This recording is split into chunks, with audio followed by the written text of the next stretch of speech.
कटक नुआपड़ा अंचल विलंबित राति समय इलेक्ट्रिक खुंटरे पिटी है सीमेंट मिक्सचर हाइवा। गाड़ी नंबरटी है OD02AV6846। गाड़ी धक्का हेबा फल दुईटी खुंट रास्तार शोई रहा।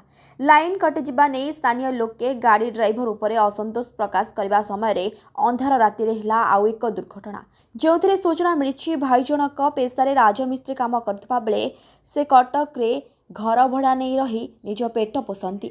नुआपड़ारू दुई चकिया मोटरसाइकल बाहरी रास्ता को जिबा समय अंधार होइतिबा हेतु इलेक्ट्रिक खुंटरे पिटी होइजिबा फल घटनास्थल में प्रबल रक्तस्राव होइतिला। जहां देखि स्थानीय लोके आहत व्यक्ति को आंबुलांस को फोन करी संगे संगे जोगाजोग करी कटक एसीबी मेडिकल को स्थानांतरित करा जायतिला।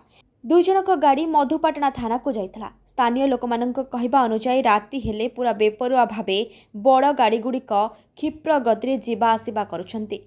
एहा उपरे पुलिस टिके नजर रखिबा उचित। आग अपेक्षा पुलिस पेट्रोलिंग कमी जाइछि, सेथिपाई एभली घटना देखिबाकु मिलुछि। दयाकरी सरकार को अनुरोध करा जाउछि एहा उपरे टिके नजर रखिबाकु।